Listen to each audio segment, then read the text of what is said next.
नमस्कार, आप सभी का स्वागत है बेसिक शिक्षा के इस ऑनलाइन लर्निंग प्लेटफॉर्म पे। जैसा कि आपको पता है बच्चों कि हम लोग अभी रात के बज रहे हैं 4:15, लाइव नहीं जा पा रहे हैं, कुछ टेक्निकल एरर आ गया है बच्चों।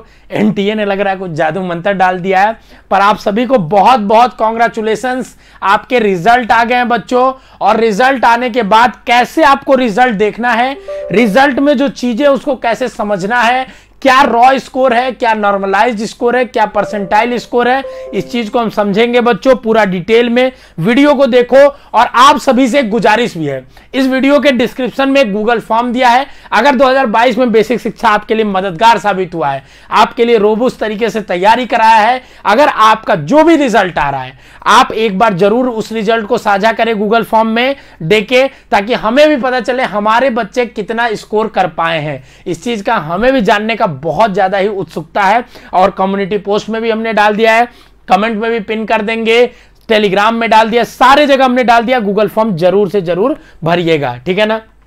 चलिए तो बात करते हैं कैसे देखना है। तो सबसे पहले आपको खोलना है CUET.samarth.ac.in। इसी वेबसाइट पे सारी चीजें हो रही है, आपको साइन इन पे क्लिक करना है बच्चों। अब ध्यान से सुनिए, आपके पास बच्चों यहां लिखा हुआ है click here to download admit card directly या log in with application number and date of birth. आप चाहें तो अगर आप पासवर्ड भूल गए हैं तो डेट ऑफ बर्थ से डाउनलोड कर सकते हैं। अगर हम डायरेक्ट एडमिट कार्ड डाउनलोड करने की बात करें तो application number date of birth से भी हो सकता है, ठीक है ना। तो हमारे पास एक बच्चे का डिटेल है, हम देखिए आपके सामने लॉगिन करके दिखाते हैं। हमारा एक स्टूडेंट है, ठीक है ना। अब देखिए इस स्टूडेंट का लॉगिन हो जाएगा बच्चों। लॉगिन होने के बाद देखिए आपके सामने ऊपर और नीचे भी दिखेगा डाउनलोड प्रिंट स्कोर कार्ड। आप यहां भी देख सकते हैं स्कोर कार्ड, ठीक है ना। इस पे क्लिक करेंगे तो आपके सामने स्कोर कार्ड खुल के आ जाएगा। गूगल फॉर्म में आपको यही स्कोर कार्ड देना है, आप एक बार चेक कर लीजिएगा अपने नाम वगैरह सब सही है कि नहीं। ध्यान से सुनिए, एक एक बात को मैं समझाता हूं।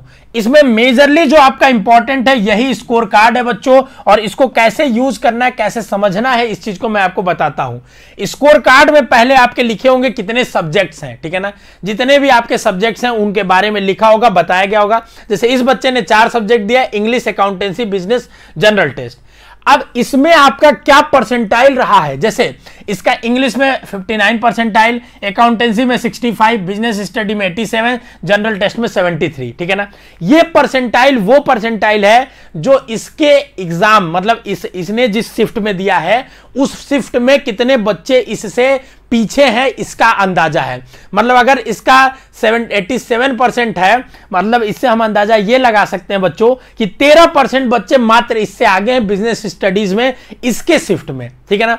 बट इस परसेंटाइल स्कोर का कोई वैल्यू नहीं है, क्योंकि मेन जो ये आपका नॉर्मलाइज्ड स्कोर है जिसको वर्ड्स और फिगर में लिखा हुआ है, इसी स्कोर के बेसिस पे आपकी काउंसलिंग होगी। और ध्यान देना, पॉइंट के बाद तक 3 3 6 7 डिजिट तक, पॉइंट के बाद 7 डिजिट तक बच्चों स्कोर दिया है। इसलिए दिया है बच्चों क्योंकि, ध्यान से सुना, क्योंकि एक 136.8 136.887 इससे बहुत डिफरेंस क्रिएट हो सकता है, इस वजह से दिया गया है, ठीक है ना।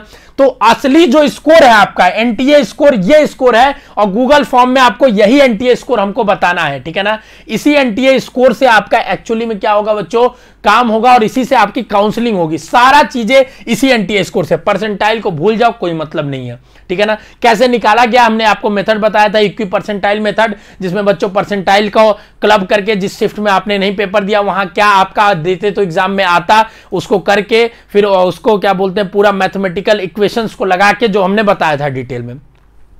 अब लिखा हुआ है देखिए, जैसे इंग्लिश में इसने 138 नॉर्मलाइज स्कोर है इसका, 138.8 वर्ड्स में भी लिखा हुआ है, ठीक है ना। अब इसका मतलब क्या है कि इंग्लिश में जो इसका फाइनल स्कोर बन के आया 138.88 बन के आया। ऐसे ही हर सब्जेक्ट का स्कोर यहां बना हुआ है। देखिए चूंकि सब्जेक्ट एक किसी भी लैंग्वेज का या किसी सब्जेक्ट का 200 मार्क्स का था, तो 200 मार्क्स में कितना उसका स्कोर आया है, ये हो सकता है आप जितना जोड़ रहे होंगे उससे कम हो। जैसे मान लीजिए आपका पहले जोड़ा था, फिर आपने सोचा कि ये सही हो जाएगा तो इतना बढ़ जाएगा, उससे कम भी दिख सकता है, उससे ज्यादा भी दिख सकता है। आपको परेशान नहीं होना है, क्योंकि ये नॉर्मलाइज स्कोर है। तो एक्चुअल आपका रॉ स्कोर क्या है ये अभी पता नहीं चल पा रहा है। ये हो सकता हो जब यहां पे आपका एक्चुअल आंसर की आए तब पता चले, लेकिन अभी तक तो नहीं आया है, ठीक है ना। तो ये चीज का ध्यान रखेंगे। सारे आपके लैंग्वेज लेके डोमेन सब में 200 नंबर में से ये नंबर नंबर है बच्चों, और जो इसका जनरल टेस्ट 154 है वो 300 नंबर में से, क्योंकि वो 60 क्वेश्चन का था, ठीक है ना। बहुत लोगों को तो यही नहीं पता है, तुम्हें ही नहीं, यूट्यूबर्स बहुत सारे हैं उनको भी नहीं पता है, ठीक है ना। ध्यान से सुनो, कुछ इंपॉर्टेंट बात लिखी हुई है, ध्यान से उसको समझना। परसेंटाइल कैसे निकाला गया उसका फॉर्मूला लिखा है, यहां एक लाइन चौथी सबसे इंपॉर्टेंट है, normalize score NTA score across multi session papers are based on relative performance of all those who appeared for examination in one session. The raw marks obtain are transferred into NTA score normalize score ranging from 200 to -40। देखो, तुमने जो actual score पाया है उसको उस method से उन्होंने normalise score उसके बेसिस पे निकाला, वो 200 से -40 के बीच में, मतलब किसी बच्चे का -40 मार्क्स भी आया है and normalize score, actual score भी आ सकता है, ठीक है, क्योंकि बहुत सारा गलत कर दे तो आपका जो डोमेन या लैंग्वेज का पेपर होगा वो 200 से -40 के बीच में कहीं ना कहीं होगा।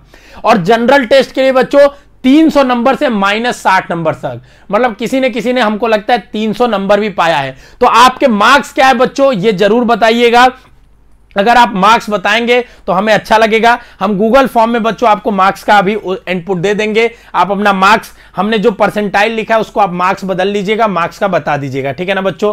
चलिए, और उसके बाद लास्ट में एक और चीज सबसे इंपॉर्टेंट है, इस चीज को ध्यान देना कि ये आपका लास्ट में लिखा है यूनिवर्सिटी लिस्ट, कि किस किस यूनिवर्सिटी के लिए इसने अप्लाई किया बच्चे ने, उसकी लिस्ट लिखी है। तो इसने 32 यूनिवर्सिटीज के लिए सारा नाम लिखा है, तो एक बार चेक कर लेना क्या सच में तुम्हारा ये सारे नाम यहां पे हैं यूनिवर्सिटी के कि नहीं है। अगर ये सारे नाम नहीं है तो तुमने भरे थे तो एनटीए को मेल कर लेना। देखो यहां पे मेल वगैरह दिया हुआ है, अच्छा इसमें नहीं दिया है, तुम्हें मेल आईडी पता है, उसके बारे में मेल कर लेना, ठीक है ना। इस चीज का ध्यान रखना, ठीक है। अब एक चीज समझो, यही यूनिवर्सिटीज में अब तुम बस अप्लाई कर पाओगे, क्योंकि करेक्शन का डेट भी चला गया है, तो इतनी यूनिवर्सिटीज को तुम्हारा रिजल्ट एनटीए वाले भेज देंगे। ऑलरेडी उनके पोर्टल पे तुम्हारा रिजल्ट आ जाएगा, तुम्हें वहां बस रजिस्ट्रेशन करके सारा प्रोसेस को फॉलो अप करना है। तो ये पूरी डिटेल है बच्चों, स्कोर कार्ड को पूरे अच्छे से समझना है, हताश नहीं होना, परेशान नहीं होना। अगर नंबर खराब आया, कुछ भी आया हो, काउंसलिंग कराएंगे, अंतिम दम तक कराएंगे।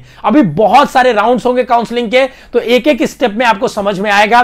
डिस्क्रिप्शन में गूगल फॉर्म है, कम्युनिटी पोस्ट में गूगल फॉर्म है, कमेंट में भी पिन कर देंगे, जरूर भरना, अपना रिजल्ट बताना। और रिजल्ट में बच्चों आपको ये स्कोर कार्ड अपलोड करना होगा, और जिस भी सब्जेक्ट का आपने एग्जाम दिया है उसका आपको एनटीए वाला स्कोर, नॉर्मलाइज्ड स्कोर बताना है कि आपका नॉर्मलाइज्ड स्कोर कितना है, ठीक है ना। आपको क्या करना है बच्चों, नॉर्मलाइज्ड स्कोर बताना है, उसमें परसेंटाइल मत बताना, नॉर्मलाइज्ड स्कोर बताना। और उसके बेसिस पे हम ये एनालिसिस भी कर पाएंगे कि कैसा कट ऑफ जाएगा, और उसके बाद हम सेलिब्रेशन भी कर पाएंगे आपके साथ मिलके। और एक और आपसे गुजारिश है बच्चों, आप अपने माँ बाप का या अपना एक रिएक्शन वीडियो भी जरूर भेजिएगा जब रिजल्ट देखिएगा, तो कि किस तरीके से आपको वो, उसके बारे में डिटेल अभी ब्रीफ कर दिया जाएगा, आपको बाद में बताया जाएगा कि आपके मम्मी पापा या आप रिएक्शन रिजल्ट को देख के या हम लोग के बेसिक शिक्षा के बारे में क्या सोचते हैं, या उन रिजल्ट को लेके कितना एक्साइटेड थे, उनकी एक वीडियो की क्लिप जरूर भेजिएगा। हमें भी उसे देख के बहुत खुशी होती है बच्चों। ये आपसे गुजारिश है कि इतना जरूर कर देना। बाकी तुम्हारे साथ अभी मैं जुड़ा हुआ हूं, कल हम लोग लाइव लेंगे, लाइव में रिजल्ट का डिस्कशन करेंगे। रात बहुत हो चुकी है, 4:15 बजी है, अब मैं भी सो जाता हूं, सुबह उठेंगे, सुबह आपके साथ डिस्कशन चालू करेंगे। स्वस्थ रहिए, मस्त रहिए। कोई भी डाउट है कमेंट बॉक्स में डाल दीजिए बच्चों, उस पर वीडियोस आएगी लगातार। आपको पूरी काउंसलिंग सेशन में 2022 में फोड़ के रख दिया जाएगा। कॉलेज पाएंगे हम एकदम, हमारा टारगेट है ये रहना चाहिए। और 2023 वाले बच्चों जिनका पेपर खराब गया, जिनको लगता है नहीं हमको एक अटेम्प्ट देना चाहिए, नहीं अगर हमको लगता है कि हमारा कहीं ना कहीं कमजोर रह गया है, तो उनके लिए वरदान बैच है बच्चों, मोस्ट पावरफुल बैच। डिस्क्रिप्शन में उसकी भी लिंक है, प्ले स्टोर से ऐप डाउनलोड करो, अपनी तैयारी चालू कर दो। रोबुस्ट तरीके से पढ़ना है, बिल्कुल अच्छे से। स्वस्थ रहिए, मस्त रहिए, खुश रहिए। All the best, love you बच्चा पार्टी।